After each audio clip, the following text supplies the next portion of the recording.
Welcome back, guys, and today I'll be reviewing Fallout 4. Yeah, the most anticipated game of the last 2 years. And to be fair, it delivers. Let's start with the graphics. The game is locked at 30 frames per second, and if you ask me for what the game does exactly with the way the physics engine works and the way everything is so dynamic and moving, it's pretty good to say that it runs at 30 frames per second. It's so massive of a world that of course it can only run at 30 frames per second, and that's really good, and it's nice, and it's pretty powerful for 30 frames per second. It runs at 30 frames per second on Xbox One and PS4.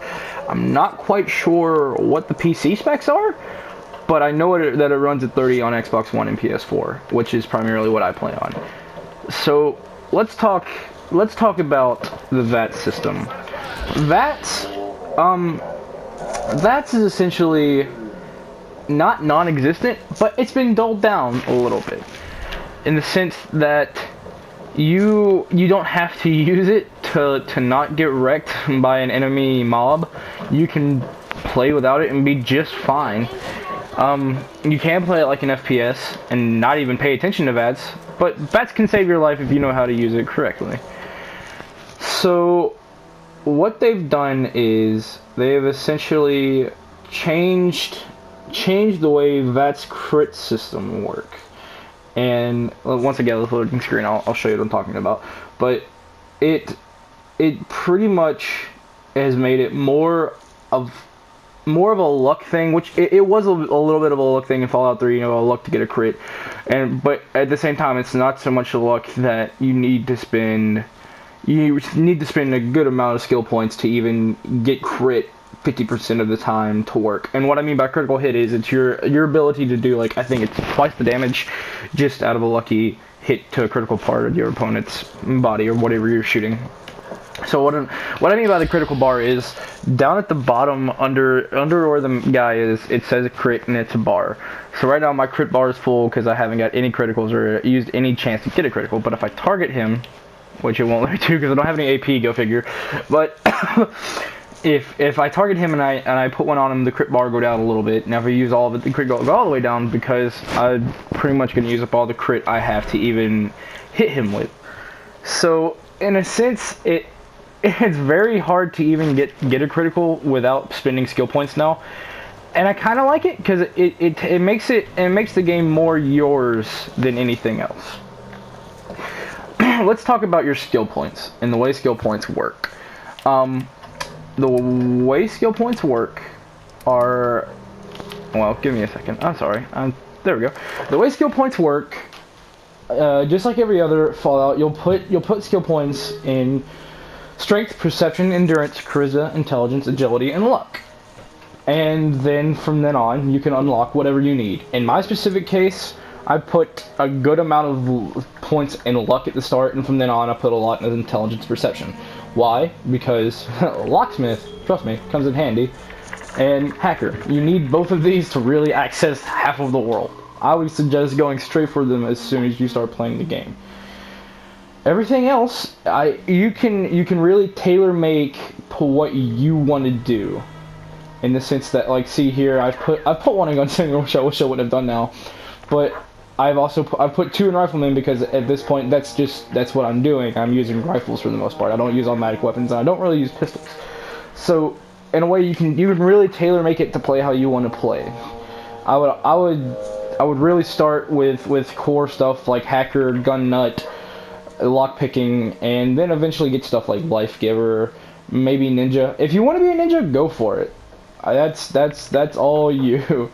But for the most part, there's a lot of stuff you can do without, and that you don't really have to have. But it's a very preference thing, and you can really tailor make the character to how you want to make the character.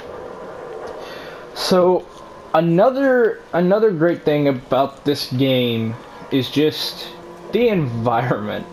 And what I mean by that is it's just so it's so dynamic in the sense that it feels like it's never done moving.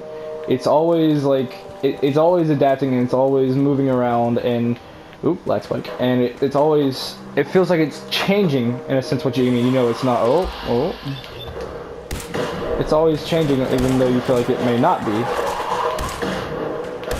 And it feels so dynamic. Like here I was just walking along and I ran into a pack of great, whoa. Okay, that guy's strength is through the roof. It feels just like that. I'm just walking along and I get wrecked. And I've been to that building 2 or 3 other times and that's never happened. That's just now happened to me. So I'm glad that kind of happened actually. That's a great way to show, hey, this game is always, it always changes and it's always moving. Now, one of my favorite aspects of this game is the sandbox. And what I mean by that is the ability, when you go throughout the game, there are certain tasks and certain stuff that you can do to unlock, well, not so much unlock as gain territory throughout the map, and you can take them and build stuff around them and make them and have places for your settlers the way you want, and put settlers where you want to and work on areas that you want to. To do this, you get resources from areas. You get there's actually a crap ton of resources such as steel and cement and ceramic and concrete, and there's just so much stuff. And in this particular case, I'm in my sanctuary back home. So essentially you start with this as your first like territory to build on. There's a bunch of houses broken down that you can remove and build where you want, like I've done here.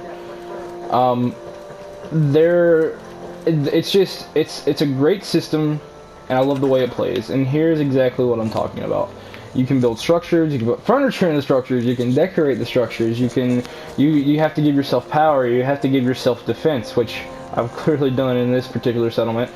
You have to give yourself resources. You have to make sure people can eat and have water, and they prefer to have all the beds they need.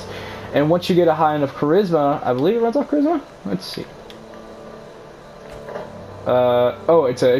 It's related to charisma, but you need social leader to be able to put stores. Yeah, you can put stores in your sanctuaries, and essentially grow a town wherever you want. It really is a great like concept to the game, and it makes it feel fun. Like, not that the game's not fun and it wouldn't be anything really bad without this, but it's just like a cool novelty thing to have in the game. It really helps it. So with that being said, and everything that I've gone over, I would definitely consider this game a 9.5, maybe even a perfect score out of 10. It is a fantastic game and just amazing all around. I would recommend this to anybody who likes video games, not like somebody that likes RPGs, just anybody who likes video games, because this is a great example of what a video game can be. So I hope that you liked what I said. Leave your comments below if you have anything else you think that is important to the game or that you feel about the game. I'll catch you in the next one.